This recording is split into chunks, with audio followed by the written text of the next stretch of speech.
Olá, pessoal, tudo bem? Espero que vocês estejam bem, se cuidando e com saúde, certo?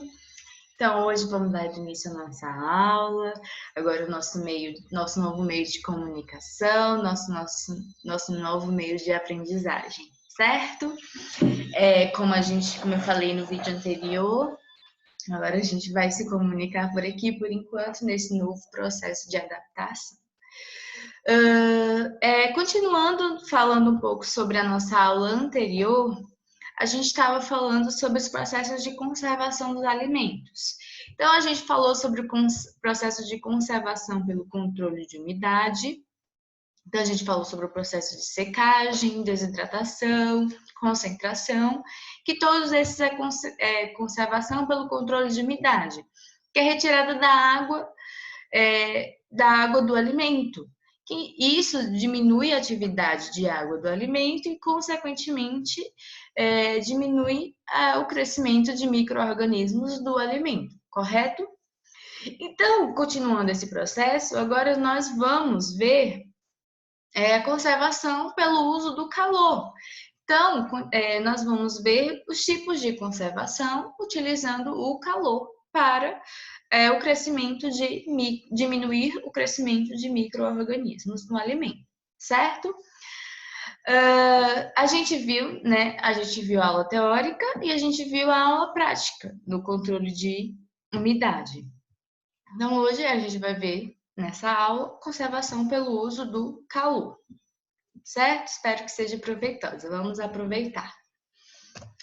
Então, quais são os processos de conservação pelo uso do calor? Então, tem os três principais tipos, que seriam o branqueamento, a pasteurização e a esterilização. A gente vai falar nessa aula um pouquinho de cada um deles, certo? Então, o que seria o princípio da conservação pelo uso do calor? Então, usa-se temperaturas acima de 21 graus, visando a eliminação dos micro-organismos inconvenientes. Quando isso não é possível, ele procura impedir ou retardar o crescimento. Então, mas existe um trinome, certo? Então, a temperatura, o tempo e a característica do produto. Então, é importante avaliar qual a característica do produto que vai utilizar aquela conservação, para ver qual temperatura vai ser utilizada e qual vai ser o tempo que vai ser aplicado aquela temperatura, para ser aplicado aquele calor, certo? Então, se ele é um alimento líquido, se ele é um alimento sólido, se aquele alimento ele aguenta uma temperatura muito alta, se ele não aguenta uma temperatura muito alta, tudo isso tem que ser avaliado para a gente aplicar o calor. Mas, quando a gente fala em aplicação de calor, a gente sempre tem que pensar que vai ter alteração do alimento, certo? Então, pode estar ligado ao seu valor nutricional ou pode estar relacionado às suas modificações no próprio alimento. Então, pode ser modificações histológicas, físicas, químicas. Então, a gente sempre tem que estar prestando atenção com relação a isso. Que sempre, mesmo que seja a aplicação de um calor brando, sempre vai ter alteração do alimento. Tudo bem? Então, seja com relação às suas características, as características próprias do alimento, ou a característica do seu valor nutricional, certo? Então, a gente sempre tem que se atentar a isso. Se vai valer a pena aquela aplicação daquele calor, naquela quantidade, naquela temperatura, por aquele tempo. Por isso que a gente tem que ver qual método aplicar, qual tempo aplicar, qual temperatura aplicar. Porque isso vai alterar muito ou pouco a característica do alimento, certo? Então, como eu falei, a gente vai falar um pouquinho sobre aqueles métodos utilizados na conservação pelo uso do calor. Então, falando um pouco sobre o branqueamento. Então, o branqueamento ele é um processo térmico de curto tempo de aplicação com características de pré-tratamento, pois precede o início de outros processos de elaboração industrial. Como assim, professora? Pré-tratamento. Então, o branqueamento, ele não é um método de conservação. Então, ele não elimina os micro-organismos. Ele reduz a carga microbiana, mas ele não elimina. Então, ele não é um processo de conservação. Ele tem que ser utilizado com outros processos de conservação, que pode ser o congelamento, a desidratação, a pasteurização, a esterilização, mas ele não é um processo de conservação, porque ele não elimina os micro-organismos, certo? Ele pode diminuir. O objetivo principal do branqueamento é a inativação de enzimas. Então, por isso que ele é utilizado, por isso sua importância. E a gente vai ver que é muito importante a utilização do branqueamento em frutas e vegetais, mas ele não é um processo de conservação porque ele não elimina os micro-organismos, certo? Então, mas para que, professor? Então a gente faz o branqueamento, já que ele não é um processo de conservação. Mas quando a gente faz o processo de congelamento ou processo de desidratação, esses processos não são capazes de inativar as enzimas. Eu não disse que o branqueamento é para inativar enzimas? E quando a gente não faz esse processo de branqueamento e faz esses processos de conservação, eles vão alterar a característica do produto. Então, vocês lembram nas nossas primeiras aulas que eu falei que as enzimas são capazes de fazer com o produto? Elas são capazes de alterar as características, então pode causar escurecimento enzimático, pode ocasionar alterações na textura, então amolecimento do vegetal e da fruta. Então, se a gente não faz o branqueamento para inativar essas enzimas, vai alterar características importantes do produto e vai diminuir a vida útil desse produto. Então, mesmo que você faz um processo de conservação, mesmo assim não vai ser efetivo porque você não fez esse pré-tratamento. Então, por isso que é importante a gente fazer o branqueamento. Então, como é que a gente faz esse branqueamento? De forma caseira, a gente coloca muito pouco tempo em água quente. Então, a gente bota 1 minutinho na água quente, 1 minutinho, 2 minutinhos na água quente. E depois, rapidamente, a gente coloca na água gelada para cortar, né, o processo da água quente na água gelada. E aí a gente faz o processo de branqueamento de forma caseira, certo? Aí quando a gente pensa assim, mas será que tem o branqueamento também insuficiente? E o branqueamento insuficiente é mais danoso do que se você não faz o branqueamento naquele produto. Por quê? Porque se você faz um branqueamento insuficiente, você acelera o processo enzimático. Você libera o processo, as enzimas, e você causa um dano maior àquele alimento, porque você está acelerando o processo enzimático. Então, tem que ter cuidado também com relação a isso. E como é que a gente faz a medição se fez um branqueamento suficiente ou não? Então, existem as enzimas marcadoras. O que seriam enzimas marcadoras? Então, são enzimas que servem para dizer se teve um branqueamento eficiente ou não. Então, quais seriam essas enzimas? Seriam a catalase e a peroxidase. Essas enzimas, elas são termorresistentes. O que seriam enzimas termorresistentes? Elas resistem mais ao calor do que as outras enzimas, por exemplo. Então, a gente sabe que se essas enzimas elas foram inativadas, as outras enzimas também foram inativadas. E aí o processo de branqueamento foi eficiente. Então, por isso que a gente utiliza essas enzimas como as enzimas marcadoras, certo? E aí, por que a gente faz o branqueamento? Quais são as ações do branqueamento no alimento? Então, como eu disse, a principal ação do branqueamento no alimento é a inativação enzimática, certo? Então, ele vai inativar as enzimas para não mudar as características do alimento. Mas também ele reduz a carga microbiana do alimento, certo?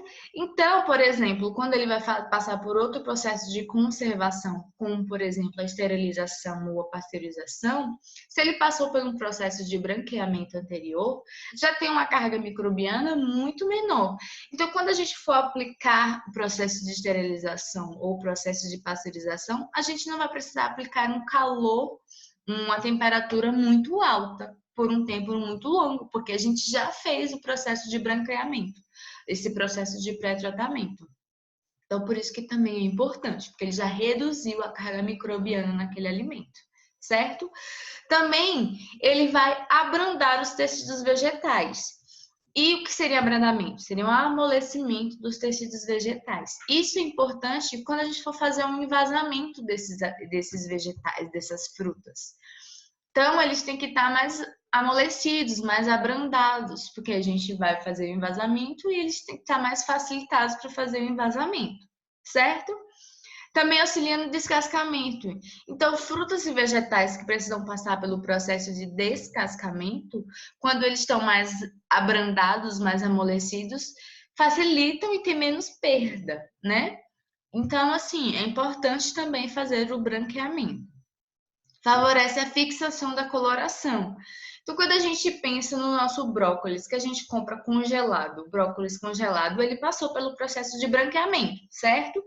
E aí, quando a gente vê o brócolis, ele não está muito mais verde, quando a gente, por exemplo, compra o brócolis natural, então justamente porque ele passou pelo processo de branqueamento, certo? Porque ele consegue fixar melhor a coloração.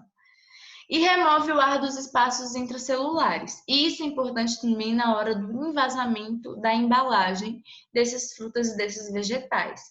Porque com o processo de branqueamento, ele retira o ar dentre as células e aí diminui o espaço e ajuda na hora do envasamento. Por isso que é tão importante fazer o branqueamento das frutas e dos vegetais, para facilitar todos esses processos, certo?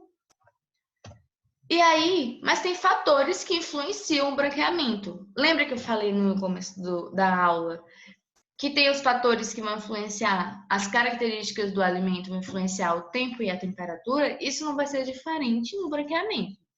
Então, tem fatores que vão influenciar o branqueamento. Então, tem o tipo de fruta ou hortaliça que vai ser utilizado para fazer o branqueamento. Então, para cada tipo de fruta e para cada tipo de hortaliça, você faz um tipo de branqueamento, utiliza um tipo de temperatura, um tipo de equipamento, utiliza um tempo diferente, porque tem frutas maiores, tem frutas menores, tem o tamanho dos pedaços, então se é um pedaço maior, se é um pedaço menor, tudo isso vai influenciar no tempo e na temperatura que você vai utilizar. Também o método de aquecimento que você vai utilizar e o equipamento. Por falar em equipamento, a gente tem 2 equipamentos utilizados no branqueamento pela indústria. Então, temos os branqueadores a vapor e temos os branqueadores a água quente. Os branqueadores a vapor são os mais sugeridos para serem utilizados no branqueamento, porque os branqueadores a vapor têm menores perdas nutricionais, porque pelos branqueadores a água quente tem mais perdas por lixiviação. Então, tem maiores perdas nutricionais, já que o alimento ele vai estar imerso em água, certo? Então, se a gente lembra lá dos conceitos de técnica e dietética, se o alimento ele está imerso em água em ebulição, a gente tem muito mais perda do valor nutricional do que se ele está a vapor, certo? Então, isso não seria diferente no branqueamento a vapor e um branqueamento a água quente. Então, tem muito mais perda por lixiviação no branqueador a água quente do que no branqueador a vapor. Então, ele geralmente ele é mais recomendado, não que ele seja mais utilizado. Então, como seria esse branqueador a vapor? Então, ele consiste em uma esteira transportadora que leva o alimento através de uma atmosfera de vapor dentro de um túnel. Então, o alimento ele vai passando na esteira e vai levando o jato de vapor aquecido, né? E que vai acontecendo esse branqueamento. Depois que ele passa pelo jato de vapor, ele passa pela etapa de resfriamento, certo? E aí ele passou pela etapa do branqueamento. Também temos os branqueadores à água quente, como eu disse. Aí temos 2 tipos de branqueadores à água quente. Temos os branqueadores rotatórios e os branqueadores tubulares. Os branqueadores rotatórios são um tambor cilíndrico de tela que gira devagar. e fica parcialmente submerso em água quente e é movido através do tambor por trilhas internas. Então você pense que é um tambor que o alimento ele fica submerso dentro daquele tambor. Aí ele fica girando o alimento, aí passa pelo processo de aquecimento, depois ele é movido e retira para ser resfriado. Então seria o branqueador rotatório. Aí temos o tubular, que ele é contínuo. Então o alimento vai passando pelo tubo de metal e tem um trocador de calor, certo? Então tem primeiro vai passar pela água quente, o alimento, certo? E aí ele vai passar pela água quente, depois ele vai ter a água fria, porque lembra que eu disse que é água quente, depois rapidamente água fria. Então esses seriam os branqueadores tubulares. Os tubulares, eles são muito utilizados porque eles são contínuos. Então é muito mais vantajoso para a indústria por ser contínuo, não para a produção, certo?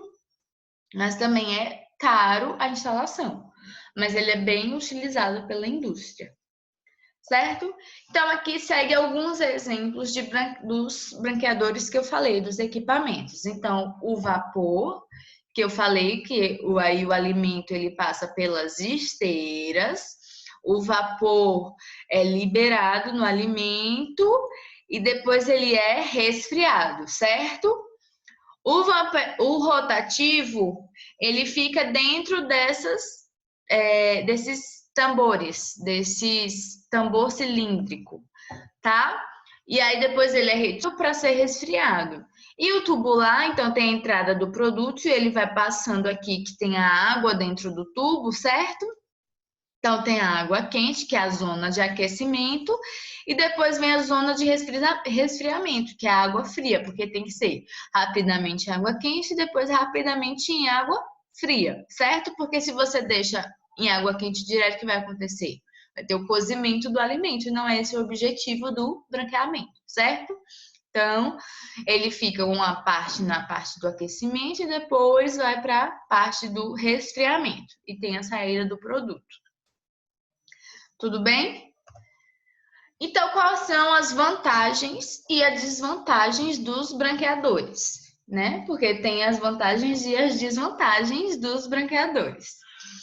Então, a vantagem do branqueador é do a vapor, tem menores perdas dos componentes solúveis, menores perdas de efluentes de água, tem menor são mais fáceis de limpar e de esterilizar, mas tem uma limpeza limitada do alimento e tem também tem um branqueamento desigual do alimento e também tem algumas perdas de massa do alimento. Então tem essas desvantagens.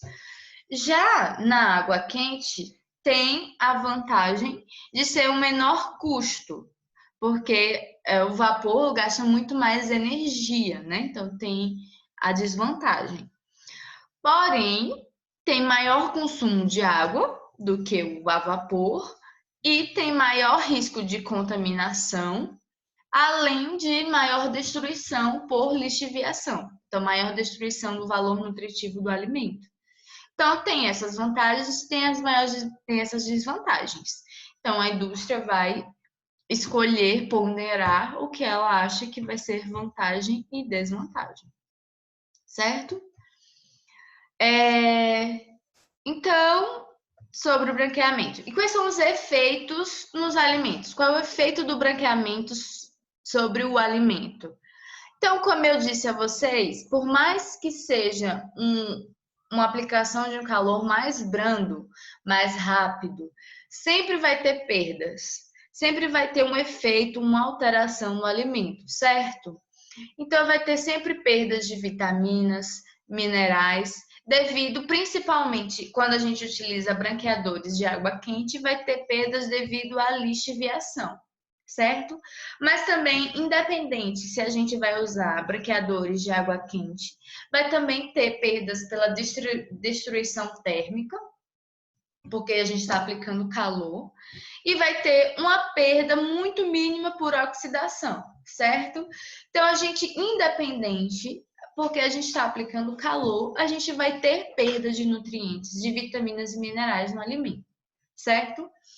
Isso também, mas a perda de vitaminas e minerais vai ser influenciada pela maturidade do alimento, pelo método que a gente vai utilizar, pelo tipo de corte. Então, se for um corte, quanto mais o alimento for cortado, menor for o alimento, mais perda vai ser, né? Porque ele vai estar mais exposto.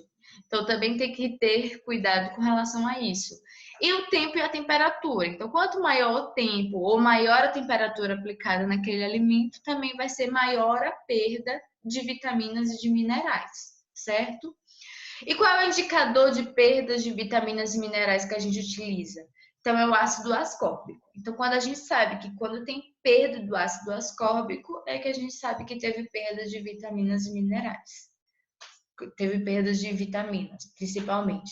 Na verdade, o que tem maior perda, que é sempre geralmente muito mais sensível, é vitamina, principalmente de ácido ascórbico. Então, quando não tem ácido ascórbico, é que perdeu todas as vitaminas. Então, o ácido ascórbico é um indicador. Também tem alterações de cor e de sabor. Alterações de cor é até muitas vezes positiva, né? Como a gente falou, o branqueamento, ele melhora a cor do produto. Mas também tem alterações de sabor. Então, a gente até consegue perceber isso. Quando a gente vê um brócolis, a gente vai comer um brócolis que passou pelo branqueamento e um brócolis que não passou, é diferente o sabor. Então, também tem alteração de sabor. E as texturas, elas são abrandadas, como eu falei, até porque é um objetivo do branqueamento. Então, tem abrandamento dos tecidos. É um objetivo também do branqueamento. Então, esses são os principais efeitos nos alimentos quando a gente pensa em branqueamento. Certo? Então, continuando, eu falei que a gente ia falar sobre os processos de conservação, certo? Temos também a pasteurização, que é outro processo de conservação pelo uso do calor. O processo de pasteurização é um tratamento térmico relativamente brando, no qual o alimento é aquecido a temperatura menores que 100 graus, com o objetivo do extermínio parcial da flora banal e a eliminação total da flora microbiana patogênica. O que isso quer dizer, professor? Diferente do branqueamento, ele já é um processo de conservação. Então, ele é utilizado para a conservação do alimento. Entretanto, ele só elimina os micro-organismos patogênicos. Ele não tem eliminação total dos micro-organismos. Ele ainda mantém alguns micro-organismos deteriorantes, e ele, dependendo do tipo de alimento que você está aplicando a pasteurização, e ele ainda mantém alguns esporos de bactérias. Então, é importante a gente pensar nisso quando a gente for aplicar a pasteurização, porque ele elimina os micro-organismos patogênicos, mas não tem eliminação total dos micro-organismos. Então, ainda tem micro-organismos se desenvolvendo em produtos pasteurizados, certo? Porque ele aplica uma temperatura menor que 100 graus. Então, não tem micro-organismos que conseguem se desenvolver em temperaturas acima disso. Então, por exemplo, bolores e leveduras, que são micro-organismos deteriorantes. Então, por isso que é importante a gente prestar atenção nisso. Porque ele é um tratamento, ele é um processo de conservação, ele é utilizado como conservação, mas ele não elimina todos os micro-organismos presentes no alimento. Então, ele elimina E o principal foco dele é a eliminação total da flora patogênica, certo? Mas ele é utilizado, por exemplo, em alimentos que não pode ter um tratamento térmico muito severo. Então, ele tem que ser um tratamento térmico mais brando. Ele é um tratamento térmico mais brando. Então, quando o alimento não pode ter um tratamento térmico severo, aí a gente utiliza-se da pasteurização, certo? E aí, como eu disse, lembra que no branqueamento a gente tem que ver se o branqueamento foi eficiente? Então, na pasteurização, a gente também tem que saber se a pasteurização foi eficiente. E como é que a gente faz isso? Então, a gente faz isso através da fosfatase alcalina, que é uma enzima encontrada no leite, que o valor de destruição dela é similar ao valor encontrado nos patógenos. Então, por exemplo, a gente no objetivo da pasteurização, na eliminação total dos patógenos, então a gente quer saber se os patógenos foram eliminados. Mas para a gente ver se os patógenos foram eliminados, se a gente fosse analisar os micro-organismos patógenos, é muito custoso e demorado. Então, para a gente avaliar se os patógenos foram eliminados, a fosfatase alcalina, a enzima, é muito melhor, muito mais fácil, muito mais rápido. Então, a gente faz o teste com a fosfatase alcalina, com a enzima, do que com o micro-organismo, por exemplo. Então, a gente utiliza como parâmetro de eliminação a fosfatase alcalina, certo? Então, a gente sabe que se a fosfatase alcalina, a enzima, tem um valor de destruição similar ao do patógeno, ela foi inativada, então a gente sabe que os micro-organismos patógenos, eles foram destruídos, certo? Agora a gente vai dar uma paradinha aqui, gente, devido para a gente beber uma água, dar um intervalinho, para vocês respirarem um pouquinho, para a gente continuar já, para a gente voltar para a nossa parte 2 da aula, certo?